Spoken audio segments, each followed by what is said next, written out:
Well, I think cash transfer has been around for some years, and I would say at least 5 years ago, this was an issue, or became a little more prominent in this country. And I think now it has become even more and more important. I'm not sure I can trace it to one particular event or date or intervention. I think it was many decades ago actually. Well, government policy on cash transfers has been very inconsistent. Most people think that it has come out in debate only in the context of the food security thing. It's a very, very old exercise, and we have many cash transfers which are currently going on. I mean, all the social pensions in that sense are cash transfers, whether you're a widow pension, old age pension, or your social disability pension. Even your scholarships are cash transfers. All forms of scholarships are cash transfer. So we have an existing method, I mean, we have an existing model, and cash transfers have existed for quite a long time. In terms of food security, it's really very recent. It's just come. It's come now.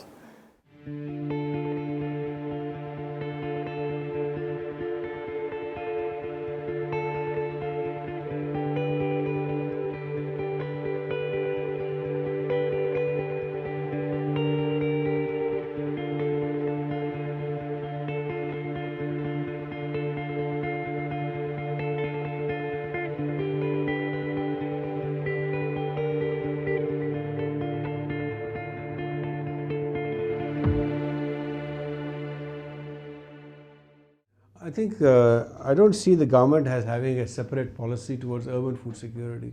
I think food security is still largely perceived in rural terms, and urban food security has not received any special mention.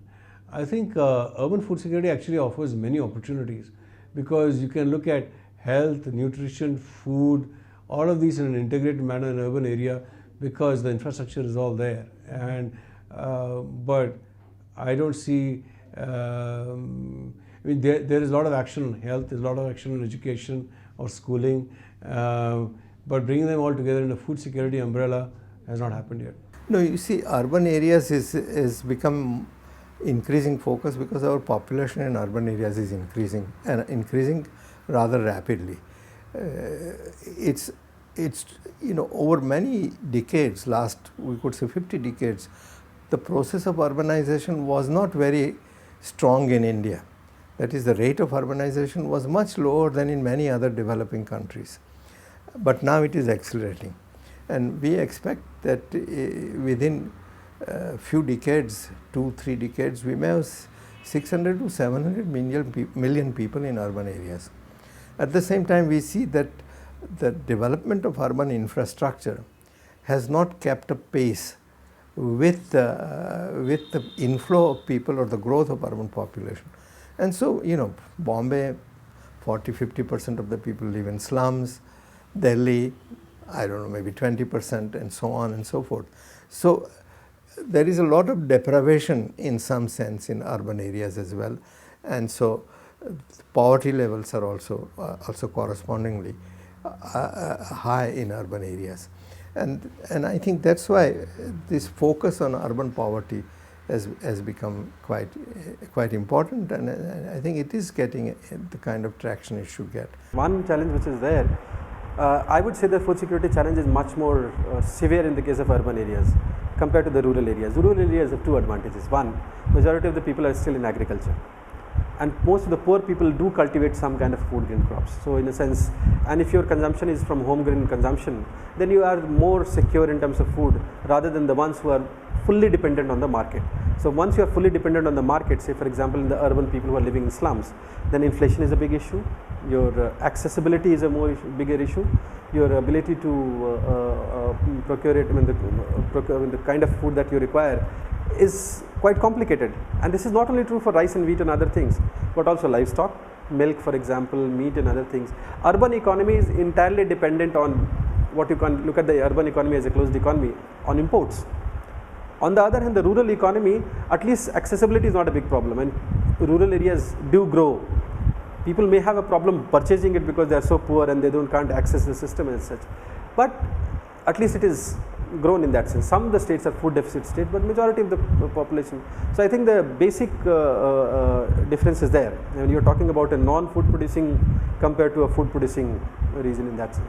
Because in a rural area, if you're living in a slightly less congested household with a little bit of land and open space, you are not oppressed perhaps as much as you would be. Of course, the rural fellows suffer from many other deprivations, no access to school, no access to health and facilities and so on. But still, I think there are slightly different elements of deprivation in urban areas and rural areas.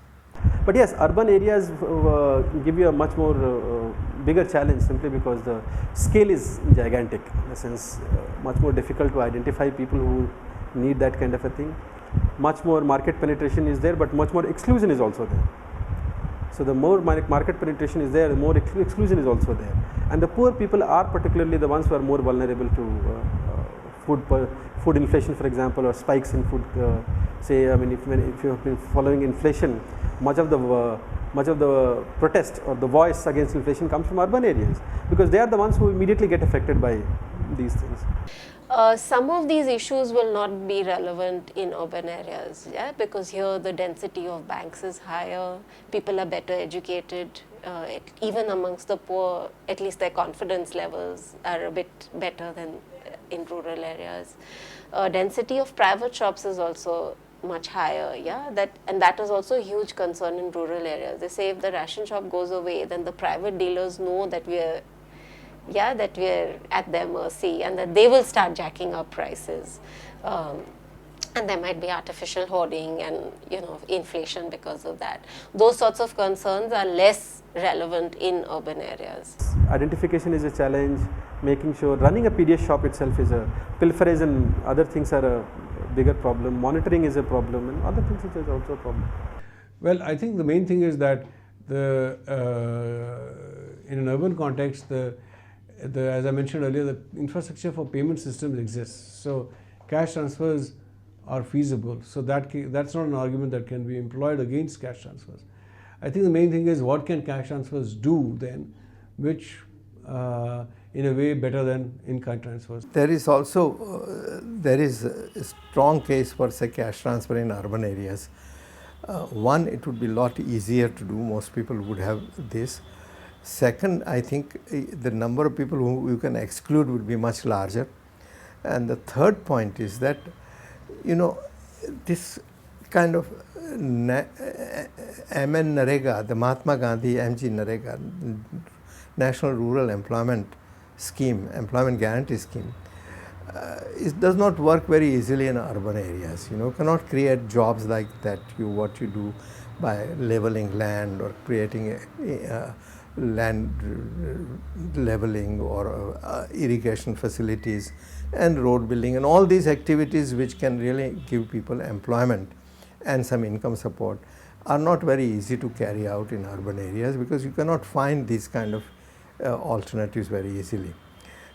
So I think it is that kind of cash transfer linked to your working on something is difficult to organize in urban areas on the scale at which it is required.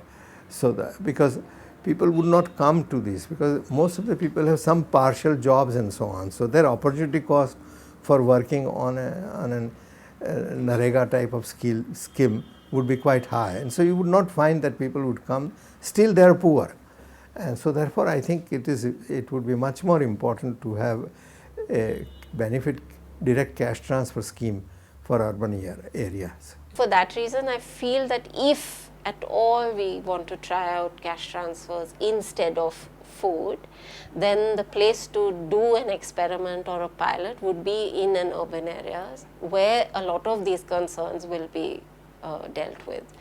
Having said that, I know that there are studies in Delhi in which people have said that they were also very nervous about moving to cash transfers, and they were quite all right. I mean, of course, they want the PDS to improve, but that they were by and large okay with that system staying in place.